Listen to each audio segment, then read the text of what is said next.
asumo que significa que a pesar de que la escuela se ha visto tradicionalmente como un espacio de protección, es posible que la comunidad termine generando espacios similares. Pero en ese proceso, digamos, natural de generación de espacios inclusivos y protectores, la misma escuela, el mismo proceso educativo y la estrategia de desarrollo de base podría fomentarlos, incentivarlos. ¿Qué significa eso puntualmente? Creo que la lectura también dependería en lo que cada sitio signifique inclusivo y protector, más en, por ejemplo, Colombia, contextos de conflicto armado, donde se necesitan ciertos temas, en contextos de violencia de género, depende también mucho del contexto particular. Pero creo que la pregunta, el enfoque es puntualmente la educación y el desarrollo de base, cómo puede acelerar y fortalecer esos espacios, que se generen esos espacios por fuera del aula y por fuera de la escuela. Bueno, en primer lugar creo que sería importante identificar con quién vamos a trabajar y quién quiere trabajar, ¿no? Entonces, organizaciones de base, directores, si hay alguna red de directores para trabajar más con redes educativas, padres, docentes, alumnos, y conversar con ellos y preguntarles qué consideran que tienen que proteger, o sea, ¿no? ¿Qué temas de violencia? Y una vez que los identifiquen, que identifiquen esos temas, digan cómo podrían ellos aportar en esa protección, ¿no? Cómo se podrían involucrar desde el director, desde las organizaciones de base, ¿no? Y armar una mesa en conjunto, un taller participativo, ¿no? Esa es básicamente mi idea.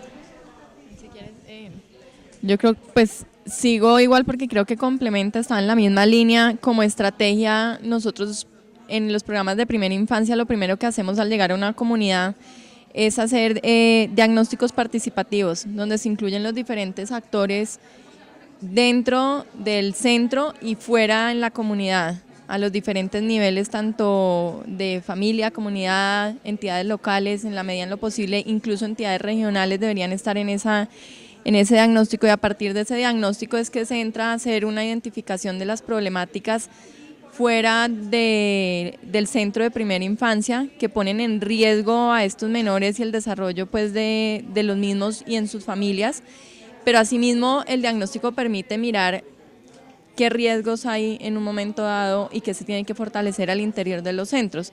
A partir de ese diagnóstico entonces hacemos un plan de acción y se determina quiénes ejecutan, digamos, las diferentes tareas. En esa medida también quienes no hayan participado en el diagnóstico participativo, en el plan de acción se pueden vincular en la ejecución del mismo. O sea, ya hace uno un trabajo en red muy fuerte, pero todo en torno ya a problemáticas identificadas de la comunidad. Entonces es un poco pues como lo mismo que... Les quisiera una pregunta a propósito de lo que están diciendo. ¿Están muy sobre protección? ¿Algo para complementar en el tema de inclusividad? ¿Sería equivalente? ¿Cómo funciona? No, digamos que cuando yo me refiero a hacer un plan de un diagnóstico participativo, también se tiene que mirar el tema de inclusión. Por ejemplo, si los centros mismos no tienen los baños especiales o, no sé, rampas, y no cumplen las condiciones físicas, por ejemplo, para tener niños con discapacidad, pues esa es una de las cosas que entra en ese diagnóstico. En el caso, pues, como de primera infancia, pensándolo aterrizado. Bueno, para el caso de ambientes protectores, realmente yo lo estaba pensando por el lado más bien de la garantía de derechos, y pensándolo desde la garantía más como de quienes somos agentes garantes de derechos en las comunidades, saliéndonos un poco del aula. Que de pronto en las escuelas, pues los agentes garantes de derechos son los docentes probablemente, pero fuera del aula, pues seguimos siendo los docentes, también los padres de familia, la sociedad en general. Y esa garantía de derechos pensada además desde la promoción de los derechos, es decir, el conocimiento de los derechos de niños, niñas y jóvenes, y además desde el reconocimiento, la identificación de las situaciones que pueden generar vulneración de derechos, bien las situaciones como tal o los espacios físicos que pueden prestarse para la generación de esas situaciones de vulneración. Entonces eso también está relacionado con hacer ejercicios tal vez de mapeo, de localización de espacios que pueden generar situaciones de vulneración. Entonces por eso lo pensaba más por el lado de garantía básica de derechos y de reconocimiento de agentes garantes de derechos de niños y de niñas. Voy a hacer una pregunta adicional para sugerir los temas. lo que han hablado hasta ahora va muy en el rango de lo formal y a veces muy en la proyección de espacios físicos. Como esto se refiere también muy a ambientes, y ambientes podrían ser distintas cosas y no tan formales, ¿cómo podrían complementar la reflexión este tipo de elementos? Bueno, para mí, desde la experiencia que hemos tenido con el programa, para nosotros es muy importante empoderar al padre y a la madre de familia o al cuidador del niño o la niña. Entonces, para nosotros es muy importante hacerlos conscientes que su entorno familiar es el primer garante protector y desarrollador de ideas del niño y la niña. Entonces, pues, este entorno educador y protector en el niño y la niña empieza desde el hogar.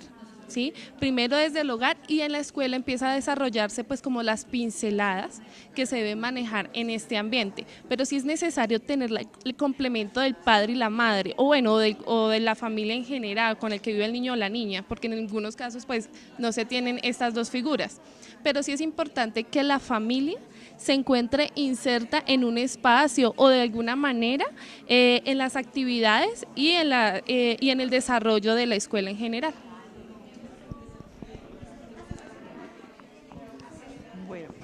También alineada un poco a lo que planteaban las anteriores compañeras, creo que una manera sería identificar los saberes y experiencias situadas que hay en las comunidades.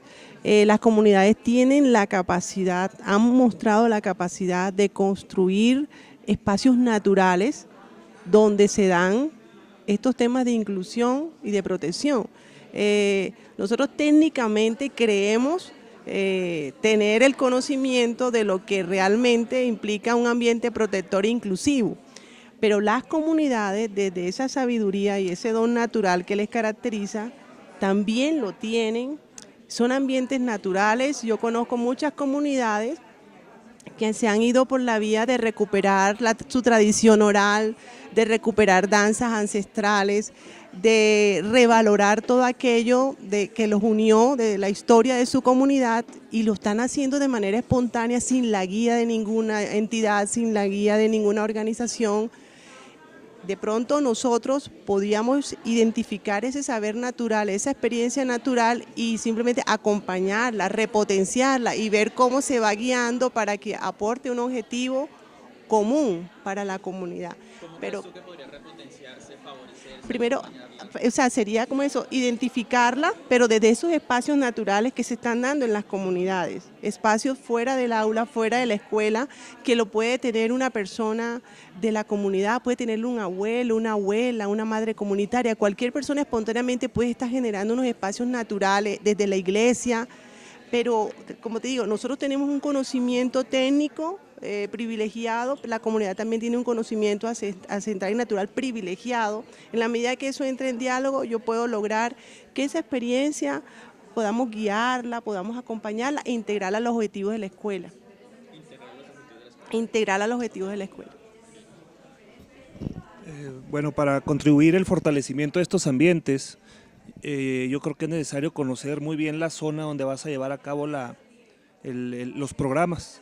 Nosotros lo que hacemos es que hacemos los grupos focales con el voluntariado, con las organizaciones de la sociedad civil que ya están en el entorno trabajando en programas similares o en algunos otros programas, pero te dan la latencia del territorio, y sobre todo validar lo que te dicen las fuentes formales de información, sobre todo para ver cuáles son donde están fallando y donde tú puedes incluirlas, y de esa manera creo yo que te van a fortalecer estos ambientes de protección.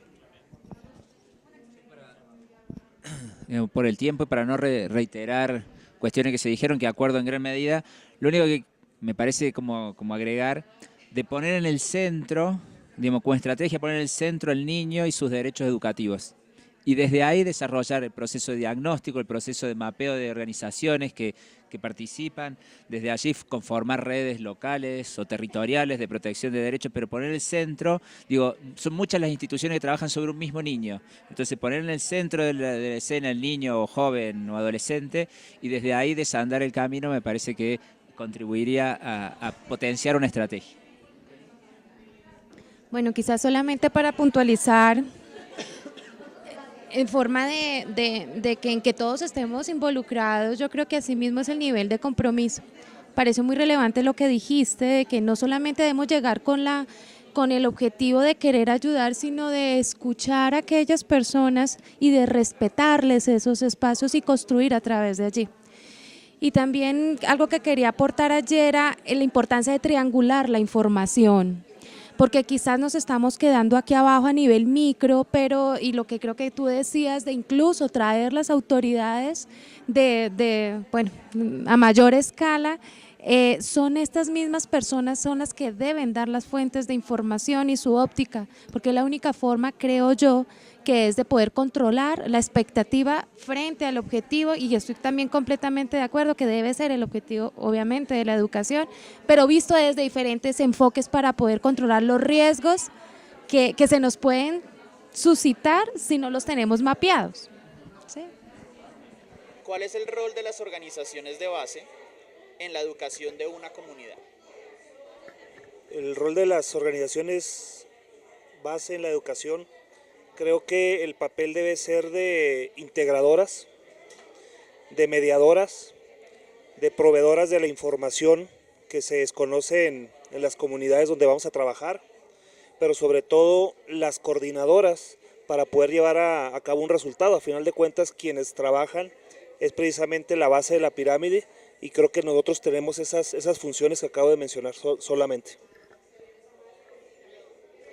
Yo añadiría una palabra que complementa, que es complementar a la institución educativa en las acciones, y para poderlo hacer oportunamente tiene que estar muy bien informada de qué está pasando en las instituciones educativas y qué carencias hay hacia afuera, hacia la comunidad. Bueno, yo creo que es muy importante, después de ese reconocimiento que hemos hablado de qué es lo que pasa, potencializar esas fortalezas que tiene la institución. Entonces es muy importante que ese reconocimiento se vea en la comunidad, porque a eso hace pues volcar los ojos hacia la escuela, potencializar las cosas buenas que tiene, y obviamente que esto tenga un mantenimiento en el tiempo, y no solamente que se quede dentro de las cuatro paredes del aula, sino que esto se vea en la comunidad, sea reconocida y pues por qué no apoyada. Agregando solamente, que yo también diría que eso, partir desde la realidad de la institución, como tú decías, saber qué exactamente es lo que está pasando, complementar y fortalecer, pero también creo que es tarea importante tratar de articular todas las acciones que se realizan a partir de todas las organizaciones. Con respecto al rol de las organizaciones bases, yo considero que tienen un rol central en términos de movilización para poner a la educación en la agenda pública como prioridad. Creo, y esto un poco lo hablábamos ayer en el grupo, tiene un rol importante en mejorar la demanda, no solamente la oferta, no solo que la escuela enseñe mejor tal o cual cosa, sino que como la comunidad demanda mejor educación. Entonces me parece que hay un rol importante en el mejoramiento de la demanda por una educación de calidad. Y por otro lado, creo que tiene un rol de construir ambientes educativos en las distintas prácticas sociales que los sujetos vivencian por fuera de la escuela. O sea, las prácticas sociales que los sujetos tienen fuera de la escuela tienen un componente educativo. Creo que ahí hay un rol importante en la medida que aporta el capital cultural, aumenta el capital cultural del sujeto de aprendizaje. Yo creo que las organizaciones de base de alguna manera se convierten o se terminan convirtiendo en un referente pedagógico para la misma escuela, en tanto que al interior de ellas se practica democracia, se ejerce participación, se ejerce organización. Entonces yo creo que de ellas se espera ser un testimonio vivo de democracia para la escuela. O sea, todo este rol de mediador, conciliador, integrador, requiere que ellos sean un testimonio coherente para la escuela, porque si no es unir los problemas de la organización de base, es llevarle problemas de la organización de base a la escuela.